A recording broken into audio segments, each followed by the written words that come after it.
और चलिए आगे बढ़ते हुए बात गाजा की कर लेते हैं और उस जंग की कर लेते हैं जिसने बर्बादी की कहानी लिखी। पिछले 10 महीने में गाजा में बर्बादी की कहानी लिखी जा रही है। अगर गाजा की बात करें तो यहीं पर कुल या करीब बात करें 40,000 के करीब मौत हो चुकी है। इसके अलावा अगर आप ईरान देखें, सीरिया देखें या इजराइल की बात करें, वहां से भी मौतों के आंकड़े सामने आ रहे हैं और ये आंकड़े बताते हैं कि किस तरीके से बर्बादी इस पूरे रीजन में देखने को मिल रही है। लेकिन इन सब के बीच आज एक राहत भरी खबर सामने आ सकती है। रिपोर्ट देखिए।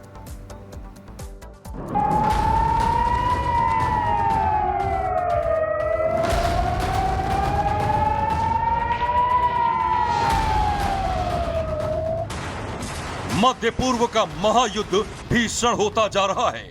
इजराइल हमास के खात्मे पर काम कर रहा है तो उसे बचाने में लगा हिजबुल्ला अब नेतन्याहू के खिलाफ ताबड़तोड़ हमले कर रहा है। जबकि दूसरी ओर इजरायली सेना का दावा है कि हिजबुल्ला ने 100 से ज्यादा रॉकेट दागे हैं। इतना ही नहीं, सरकार ने यह भी कह दिया है कि अब नई पेंशन स्कीम की जगह यूनाइटेड पेंशन स्कीम का फायदा सभी सरकारी कर्मचारियों को मिलेगा। लेकिन इसके अंदर क्या क्या लाभ होने वाले हैं और किस तरीके से फायदे की बात कही जा रही है, इस रिपोर्ट के जरिए समझे।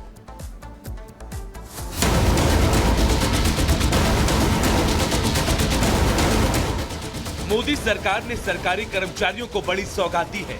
केंद्र सरकार ने सरकारी कर्मचारियों के लिए नई पेंशन स्कीम की जगह यूनिफाइड पेंशन स्कीम लॉन्च करने का ऐलान किया है। यूनिफाइड पेंशन स्कीम 1 अप्रैल 2025 से लागू होगी। केंद्रीय कैबिनेट की बैठक में इसे लेकर आम सहमति बन गई है। शनिवार को इसके बारे में जानकारी देते हुए केंद्रीय मंत्री अश्विनी वैष्णव ने कहा कि यूपीएस 1 अप्रैल 2025 से लागू होगी, जिसका फायदा 23 लाख केंद्रीय कर्मचारियों को होगा। Lump sum payment at superannuation in addition to gratuity, यह है कि हर 6 महीने की सर्विस के लिए मंथली एमोल्यूमेंट्स विच मींस पे एंड डीए कंबाइंड, उसका 10% अमाउंट। ये स्कीम केंद्र सरकार के करीब 23 लाख कर्मचारी, करीब 23 लाख एम्प्लॉइज हैं, उनको इसका बेनिफिट मिलेगा। यूपीएस में कर्मचारियों को कंट्रीब्यूट करने की जरूरत नहीं होगी। सरकार अपनी तरफ से कर्मचारी की बेसिक सैलरी का 18.5% हिस्सा कंट्रीब्यूट करेगी। वहीं न्यू पेंशन स्कीम में कर्मचारी को अपनी बेसिक सैलरी का 10% कंट्रीब्यूट करना होगा, जबकि सरकार 14% देती है। केंद्र सरकार के इस फैसले से कर्मचारी सीधे लाभान्वित होंगे।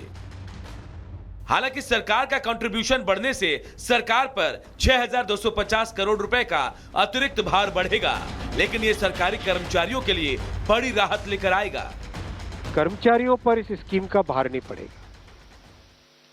आज एम्प्लॉइज 10% कंट्रीब्यूट करते हैं और आपको जानकारी होगी कि 10 वर्ष पहले तक सरकार भी 10% कंट्रीब्यूट करती थी, यानी 10+10 टोटल कंट्रीब्यूशन होता था। लेकिन मोदी जी ने 2019 में इस 10% कंट्रीब्यूशन को बढ़ा के 14% किया था। जो केंद्र सरकार का कंट्रीब्यूशन है उसको बढ़ा के 14% किया था। That itself was a very big contribution, big jump in the amount of contribution. अब वो कंट्रीब्यूशन बढ़ के 18.5% हो जाएगा। वो कंट्रीब्यूशन बढ़ के 18.5% हो जाएगा। वहीं सरकारी कर्मचारियों को यूपीएस की नई सौगात देते हुए केंद्रीय मंत्री अश्विनी वैष्णव ने विपक्ष पर भी करारा हमला बोला। अश्विनी वैष्णव ने कहा कि विपक्ष केवल ओल्ड पेंशन स्कीम पर राजनीति करता है, उसे कर्मचारियों के हित से कोई मतलब नहीं। उन्होंने कांग्रेस पर सीधा हमला बोलते हुए कहा कि हिमाचल प्रदेश और राजस्थान की सरकारों ने एनपीएस की जगह ओपीएस लागू करने के बड़े बड़े दावे किए, लेकिन कोई कदम नहीं उठाया। जबकि मोदी सरकार ने पेंशन के मुद्दे को गंभीरता से लेते हुए नई योजना को लागू करने का फैसला लिया है। तो जिस सीरियसनेस के साथ प्रधानमंत्री श्री नरेंद्र मोदी जी ने इस विषय को लिया, आप सब जानते हैं कि मोदी जी के काम करने की शैली में और विपक्ष में एक बहुत बड़ा डिफरेंस है। विपक्ष में केवल एक मुद्दा रख देना, केवल एक घोषणा कर देना, कुछ अनाउंसमेंट्स कर देना, वो उनकी शैली है। मोदी जी की शैली है हमेशा जो मुद्दा है उसको सीरियसली लो, उसको डिटेल में समझो, उस पे इतना ही नहीं, सरकार ने यह भी कह दिया है कि अब नई पेंशन स्कीम की जगह यूनाइटेड पेंशन स्कीम का फायदा सभी सरकारी कर्मचारियों को मिलेगा। लेकिन इसके अंदर क्या क्या लाभ होने वाले हैं और किस तरीके से फायदे की बात कही जा रही है, इस रिपोर्ट के जरिए समझे।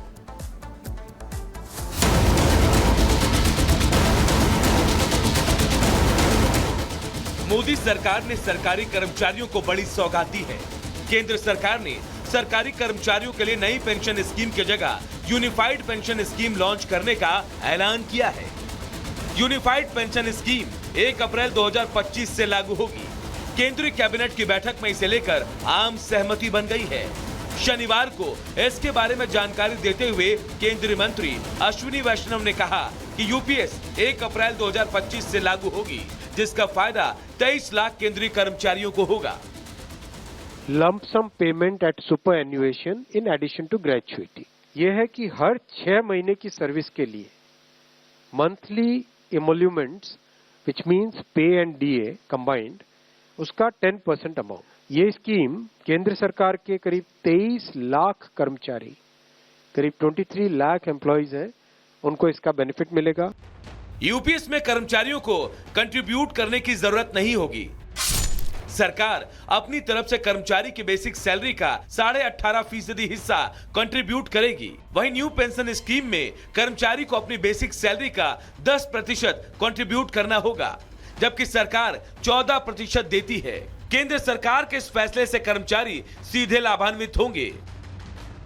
हालांकि सरकार का कंट्रीब्यूशन बढ़ने से सरकार पर 6,250 करोड़ रुपए का अतिरिक्त भार बढ़ेगा, लेकिन ये सरकारी कर्मचारियों के लिए बड़ी राहत लेकर आएगा।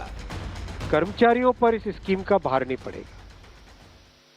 आज एम्प्लॉइज 10% कंट्रीब्यूट करते हैं और आपको जानकारी होगी कि 10 वर्ष पहले तक सरकार भी 10% कंट्रीब्यूट करती थी, यानी 10+10 टोटल कंट्रीब्यूशन होता था। लेकिन मोदी जी ने 2019 में इस 10% कंट्रीब्यूशन को बढ़ा के 14% किया था। जो केंद्र सरकार का कंट्रीब्यूशन है उसको बढ़ा के 14% किया था। That itself was a very big contribution, big jump in the amount of contribution. अब वो कंट्रीब्यूशन बढ़ के 18.5% हो जाएगा। वो कंट्रीब्यूशन बढ़ के 18.5% हो जाएगा। वहीं सरकारी कर्मचारियों को यूपीएस की नई सौगात देते हुए केंद्रीय मंत्री अश्विनी वैष्णव ने विपक्ष पर भी करारा हमला बोला। अश्विनी वैष्णव ने कहा कि विपक्ष केवल ओल्ड पेंशन स्कीम पर राजनीति करता है, उसे कर्मचारियों के हित से कोई मतलब नहीं। उन्होंने कांग्रेस पर सीधा हमला बोलते हुए कहा कि हिमाचल प्रदेश और राजस्थान की सरकारों ने एनपीएस की जगह ओपीएस लागू करने के बड़े बड़े दावे किए, लेकिन कोई कदम नहीं उठाया। जबकि मोदी सरकार ने पेंशन के मुद्दे को गंभीरता से लेते हुए नई योजना को लागू करने का फैसला लिया है। तो जिस सीरियसनेस के साथ प्रधानमंत्री श्री नरेंद्र मोदी जी ने इस विषय को लिया, आप सब जानते हैं कि मोदी जी के काम करने की शैली में और विपक्ष में एक बहुत बड़ा डिफरेंस है। विपक्ष में केवल एक मुद्दा रख देना, केवल एक घोषणा कर देना, कुछ अनाउंसमेंट्स कर देना, वो उनकी शैली है। मोदी जी की शैली है हमेशा जो मुद्दा है उसको सीरियसली लो, उसको डिटेल में समझो, उस पे